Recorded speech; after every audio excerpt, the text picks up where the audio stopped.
Hello everyone and welcome back to ICT channel. तो आज हम इस वीडियो में कवर करने वाले हैं 32nd डे का सेशन और हमने जो 31st डे में जो भी हमने सीखा था आज हम उसके आगे बढ़ेंगे और कुछ नए सेंटेंसेस सीखेंगे। तो इस वीडियो में मेरे साथ अंत तक जरूर बने रहें। तो चलिए लेट्स स्टार्ट। तो फर्स्ट ऑफ ऑल है अस्वीकृति या फिर रिफ्यूजल। तो जब रिफ्यूजल यानी जब हम किसी को मना करते हैं तो हम किस तरीके से बोलते हैं। तो अगर आपको कहना है मैं नहीं आ सकूंगा या मैं नहीं आ सकूंगी तो हम कहेंगे I won't be able to come. आप जो चाहते हैं वह मैं नहीं कर सकूंगा या मैं वह नहीं कर पाऊंगा। I won't be able to do as you wish. मैं आना नहीं चाहता, कोई आपको कहीं बुला रहा है और आपको मना करना है कि मैं आना नहीं चाहता तो आप बोलोगे I don't want to come. फिर मुझे अफसोस है लेकिन मुझे इनकार करना पड़ रहा है। अब आप बिल्कुल डायरेक्टली किसी को मना नहीं कर सकते तो आप पोलाइटली कैसे मना करोगे। तो हम ऐसे बोलेंगे कि हम मुझे अफसोस है लेकिन फिर भी मुझे मना करना पड़ रहा है। तो I am sorry to refuse. तो हमने मना भी कर दिया और ये ज्यादा रूड भी नहीं लगा। वे इससे सहमत नहीं होंगे। They won't agree to this.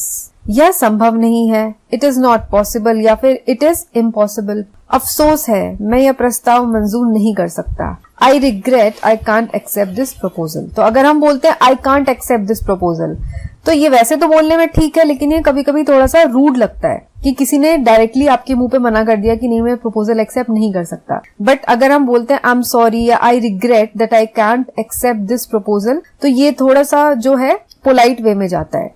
Next है आप मेरे विचार से सहमत नहीं है ना। You don't agree with me do you. तो जब भी हम इस तरीके के वर्ड्स होते हैं जब हम नॉट वाला यूज जैसे यू डोंट एग्री तो कॉमा के बाद हम पॉजिटिव वाला लगाते हैं। नहीं, इसके आगे भी हम डोंट यू नहीं लगाएंगे, हम डू यू लगाएंगे। जैसे मैं बोल रही हूँ you can not dance comma can you. तो यू कैन नॉट डांस के आगे हम फिर से कांट यू नहीं बोलेंगे, हम बोलेंगे you can not dance can you. तो वैसे ये है, पहले हमने लिखा you don't agree with me यानी तुम मेरे विचार से सहमत नहीं हो। फिर आगे हमने लिखा डू यू। इसका प्रबंध नहीं हो सकता। It can be arranged. यह उसे पसंद नहीं है। She is averse to this idea या she does not like it.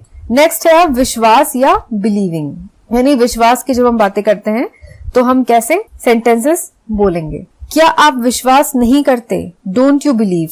और अगर बोलना है कि क्या आप विश्वास करते हैं तो क्या कहेंगे आप डू यू बिलीव। यह केवल अफवाह है। It's only a rumour. Rumour का मतलब होता है अफवाह। यह सुनी सुनाई बातें हैं। इट्स ओनली अ हियर से या फिर रूमर। तो रूमर भी होता है अफवाह और अफवाह जो है वो सुनी सुनाई होती है, उसमें सच नहीं होता। क्या हमें इस टैक्सी ड्राइवर का विश्वास करना चाहिए। Should we trust this taxi driver या फिर can we trust this taxi driver. आप उनका पूरी तरह विश्वास कर सकते हैं। You can trust them fully. मुझे उस पर पूरा भरोसा है। I have full faith in him. अब हम देखेंगे प्रार्थना यानी रिक्वेस्ट। जब हम किसी से आग्रह करते हैं, कुछ रिक्वेस्ट करते हैं तो हम कैसे बोलते हैं। जरा ठहरिए, प्लीज वेट। सबसे इंपॉर्टेंट जो रिक्वेस्टिंग वर्ड है वो है प्लीज। तो जहां भी प्लीज लगता है मतलब हम रिक्वेस्ट कर रहे हैं। वापस आइए, प्लीज कम बैक। तो अगर आपको कोई बोलता है कम बैक तो ये कमांड हो गया, ये आपको कोई ऑर्डर दे रहा है कि कम बैक, वापस आओ। लेकिन अगर कोई बोलता है प्लीज कम बैक यानी वो आपसे रिक्वेस्ट कर रहा है कि कृपया वापस आओ, प्लीज वापस आओ।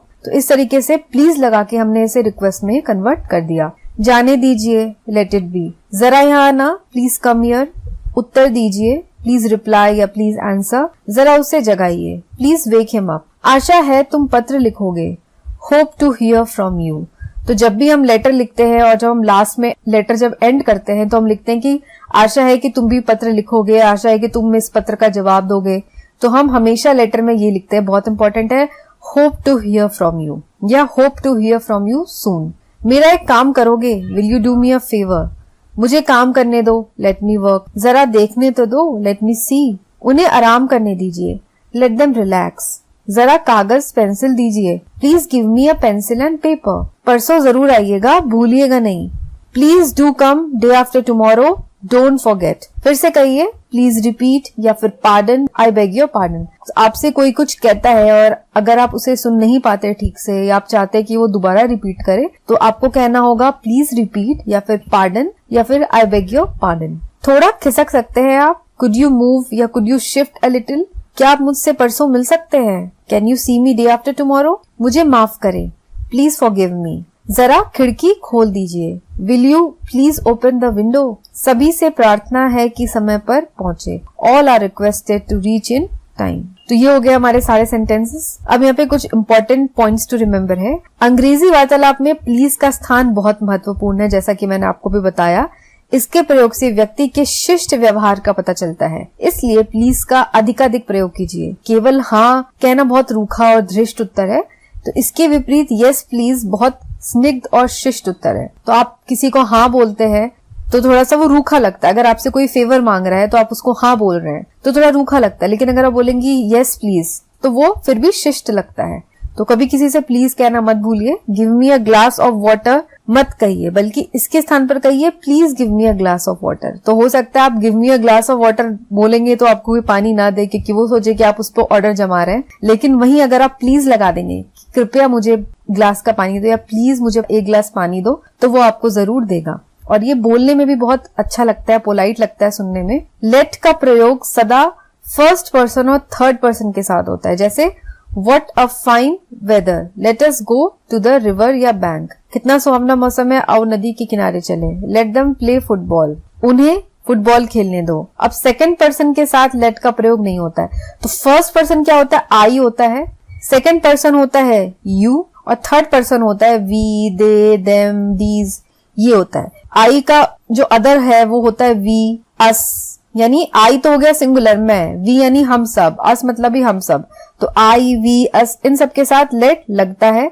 और जो थर्ड पर्सन है, जैसे वी हो गया, दे हो गया, इन सब के साथ भी लेट लगता है। लेकिन ये जो सेकंड पर्सन है यू, इसके साथ लेट नहीं लगता है। Let you go for a walk हम नहीं बोल सकते, ये बिल्कुल गलत होगा। इससे अच्छा हम बोल सकते हैं let us go for a walk, यानी सेकंड पर्सन के साथ अगर फर्स्ट पर्सन भी हो तब हम बोल सकते हैं let us go for a walk. तो इसी के साथ हमारा आज का ये 32nd डे यानी 32वें दिन का सेशन यहाँ पे खत्म होता है। और आई होप कि आपको आज की जो सेंटेंसेस है और आज का ये जो सेशन है ये आपको पसंद आया होगा और समझ आया होगा। अगर फिर भी आपके कुछ डाउट्स हैं तो आप मुझे कमेंट में पूछ सकते हैं। और वीडियो अगर ये वाली पसंद आई हो तो चाहते लाइक बटन को जरूर दबाएं और वीडियो को भी अपने फ्रेंड के साथ जरूर शेयर करें। मैं मिलूंगी आपसे एक नई वीडियो के साथ, तब तक के लिए take care and have a nice day.